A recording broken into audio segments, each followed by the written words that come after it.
Hey guys, it's time to keep moving on, keep pushing through and trying to get to know nature as much as we can in the limited time that we have to get to know nature. Okay, so what are we going to do in this video where we've just discussed his commentary on herd morality or herd values, and now what we need to do is look at people who are in a position where they don't feel comfortable or don't feel that these values really reflect them or their life's purpose. So we're going to explore Nietzsche's tasks for the person who does not identify with herd morality. That's what we're going to do. So we need to name and define new terms like we always do. We need to then explore why Nietzsche calls some people to become leaders, and then we need to explore who these people are, who is the type of person that Nietzsche is calling to become a leader.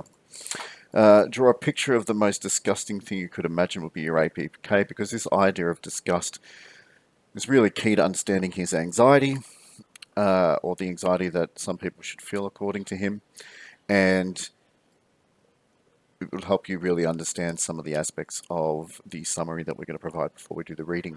If you could do that, that would be great.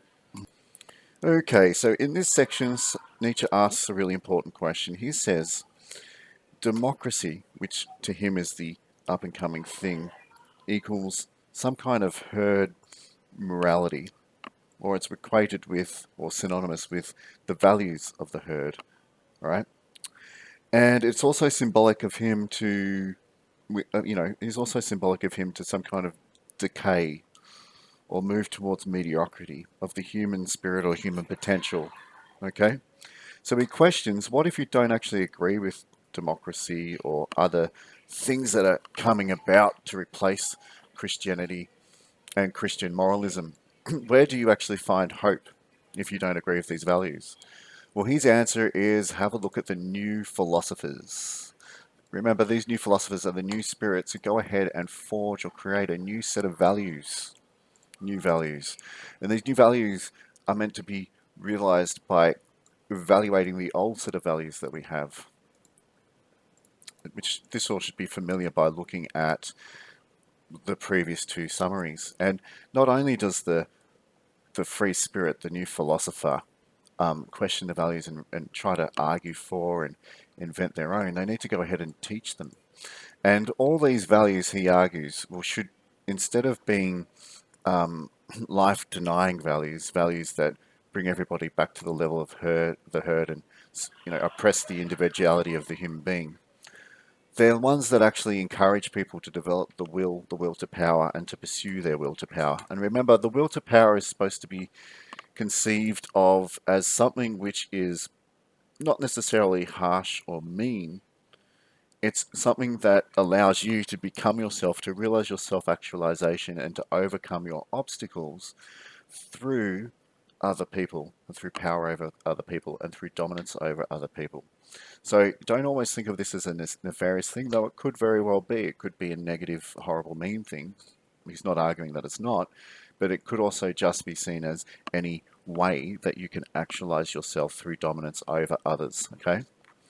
Now, if the free spirits fail to realize this, then we're going to see a failure of the leaders that can come along and follow their philosophy. And they're not going to rise to the top. They're not going to become the main leaders, right? And this should be a main concern, right? The free spirits should not fail at this task of articulating this new morality based on the will to power. Because if they do that, leaders like Napoleon or Caesar are not going to rise out of the herd. And this is a major concern for a lot of people. I think you should take some notes. Because without these leaders, the leaders like Caesar, and the threat of the ideals of democracy and European Christianity, he believes that mankind, perfect mankind, will decay, will degrade itself into a herd animal, the perfect herd animal. Can you please take a note?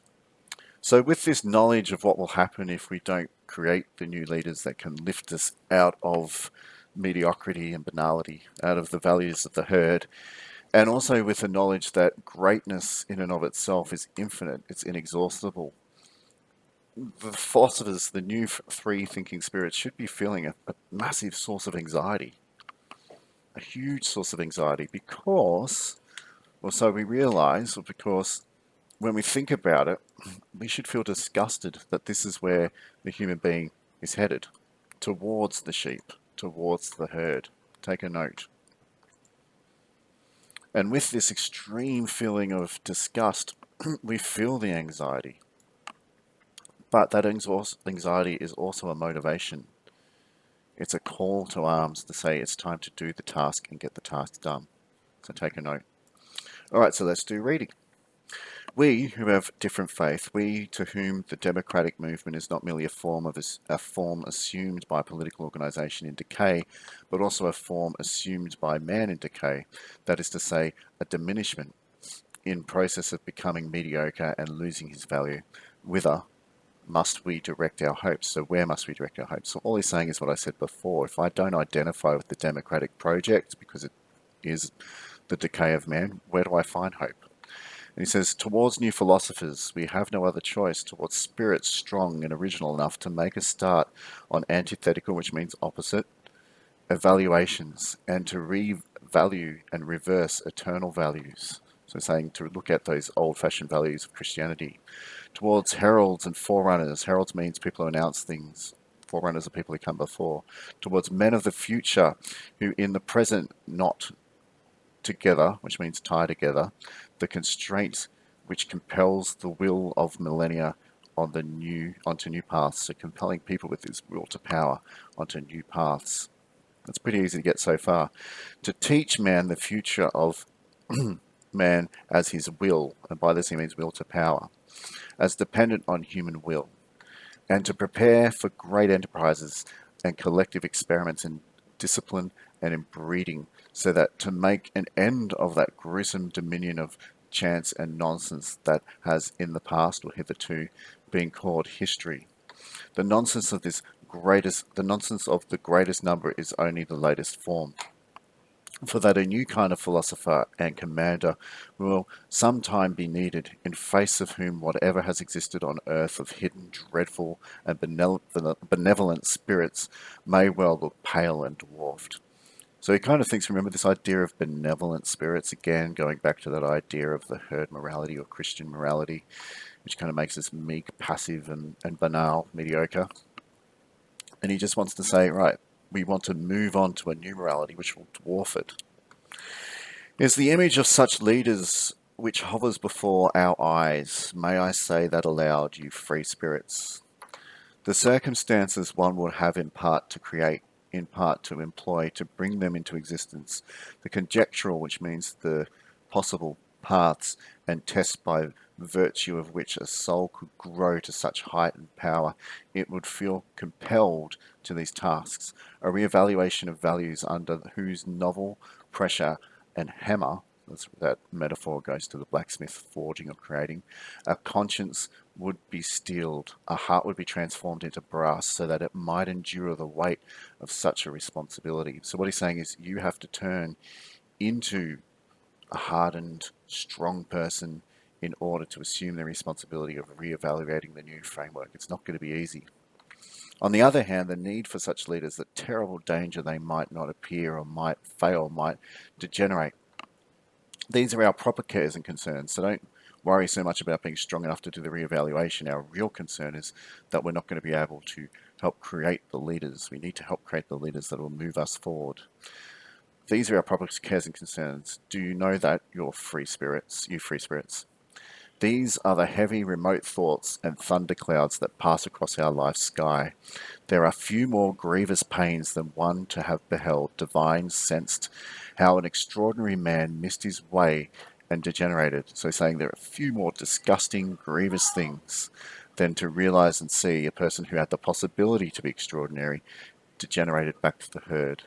But he who has the rare eye for the collective danger that man himself may degenerate, he who, like us, has recognized the tremendous fortuitousness, like so the tremendous possibility, which has in the past or hitherto played its game with the future of man, a game in which no hand, not even a finger of God, took any part. He who has divined the fatality that lies concealed in the idiotic guileless and blind confidence of the modern ideas. So that's democracy, Christian values, the isms like socialism, communism, those kind of things. Even more, in the whole of Christian European morality, he suffers from a feeling of anxiety with which no other can be compared, for he comprehends in a single glance all that which, given a favourable accumulation and intensification of forces and tasks, could be cultivated out of man. He knows, with all the knowledge of his conscience, how the greatest possibilities in man are still inexhausted, and how often before the type man has faced with strange decisions and new paths. He knows even better from his most painful memories against what wretched things an evolving being of the highest rank has in the past usually been shattered and has broken off and sunk, has his self become wretched. So all he's really saying is here, if you look at history, there are classic examples of what he believes to be degeneration of great possibilities, or possibilities, or men who exemplify great possibilities. And that's it, degenerating back into that, what he calls idiotic guilelessness and blind confidence in modern ideas. So that's probably something worthy of taking notice, because there's a long way of saying, basically, that history has shown us many examples of how people with possibilities, or parts of possibilities, or people who exemplify possibility have degenerated. So you probably should take a note. And basically saying this causes anxiety. It's disgusting, you know. The collective degeneration of man down to that which the socialist dolts and blockheads today see as their man of the future, as their ideal. This degeneration and diminution, which means kind of like, shrinking or degrading of man to the perfect herd animal, or as they say, to the man of free society. This animalization of the man to the pygmy animal of equal rights and equal pretensions is possible. There is no doubt about that. He who has once thought this possibility through to the end knows one more kind of disgust than other men do, right? And perhaps also a new task. So he's saying once you realize this, once you believe and you buy into the way that I look at the degeneration, the decadence, the softness of man, that obviously the imposition of herd morality or herd belief systems is opposing upon them, well, you know, you will feel that disgust and you will feel the anxiety, but you also have a task, which is to go forth, create the philosophy, create the ideas that will generate the new man, the new leaders that can lift us out of this mediocrity. Okay? So, what have we seen today? Well, we did name and define many key terms. We interrelated them. We did explore Nietzsche's call to leadership, basically saying that philosophers don't necessarily become the leaders themselves, but they are the ones that reevaluate the moral framework and try their best to make people become leaders. And the people that lead are the people that can bring humanity out of its mediocrity and make it live a life-affirming life that doesn't succumb to the values or the crippling values of the herd. That's pretty much it. So if you get all that, you know you're doing quite well. Cheers.